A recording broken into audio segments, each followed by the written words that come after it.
جب ہم روایت کی بات کرتے ہیں، روایتی آدمی کی بات کرتے ہیں، تو ایک بڑا ہی ایک دقیانوسی سا، ایک بہت ہی بیکورڈ سا ہمارے ذہن میں آتا ہے تصور.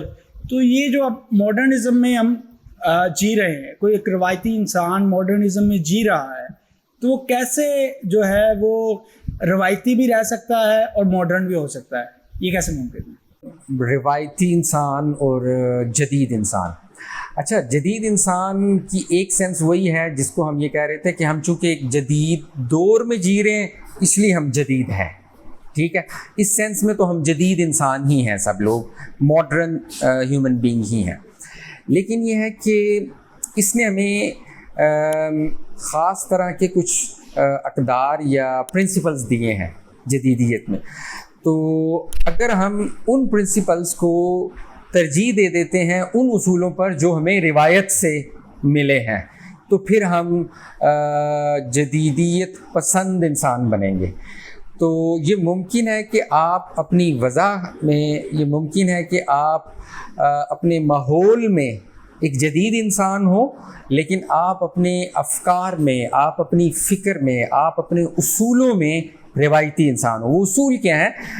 ہم اتنی ڈیٹیل سے چونکہ نہیں دیکھ سکے چیزوں کو، تو وہ اصولوں میں سے ایک روایتی پرنسپل میں یہ ایک چیز ہے کہ جو روایتی انسان ہے وہ ایک الٹیمیٹ ریالٹی سے جڑا ہوتا ہے.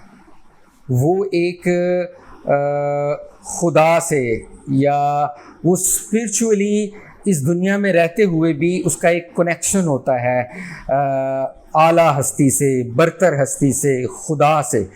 تو اس پرنسپل کو قائم رکھا جاتا ہے. پھر اسلامی روایت میں توحید ایک پرنسپل ہے کہ ہم توحید پر قائم رہتے ہوئے اس جدید دور میں ٹیکنالوجی کو اپناتے ہوئے بھی ہم توحید کے یا اسلام کے بنیادی اصولوں کو، بنیادی اقدار کو قائم رکھتے ہوئے، جو ایک روایتی انسان تھا وہ اس پوری دنیا کو، جدیدیت کو ایک سیکرڈنس کے پرسپیکٹو سے بھی دیکھتا تھا.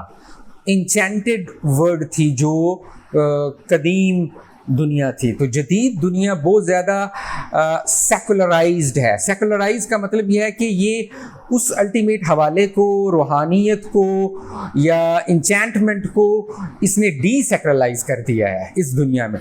تو اس دنیا میں رہتے ہوئے ہم وہ روایتی جو پرنسپلز ہیں اس کو اپنا سکتے ہیں اور تہذیبیں قائم کر سکتے ہیں. ایسا ہی کیا جو ہمیں پہلے تہذیبیں نظر آتی ہیں اس میں بھی ایسا ہے. اسلام تو ایک صحرا اور عرب کے سادہ سے ماحول میں اس کی بنیاد ہمیں لگتا ہے کہ وہ بالکل سادہ سا، جہاں آپ صلی اللہ علیہ وسلم نے آ کے یہ دین مکمل کیا، وہ بہت سادہ تھا. لیکن اس سادگی میں یا اس میں کچھ اصول موجود تھے. جیسے اسلام دنیا میں دوسرے بر اعظموں میں، دوسری تہذیبوں میں پھیلا، تو اسلام نے کیا کیا؟ ان کو قبول کیا، ان کے ساتھ ایک آرگینک ریلیشن قائم کیا. وہ تہذیبوں کو اسلام نے متاثر کیا اور ان کو قبول بھی کیا. یعنی آپ دنیا کے ساتھ کس طرح کا تعلق قائم کریں گے، اس میں ایک تو یہ ہے کہ آپ مکمل سرنڈر کر دیں، پیسو کنڈیشن میں چلے جائیں، اور ایکٹیو جو ہے وہ دوسرے اصول آ جائیں.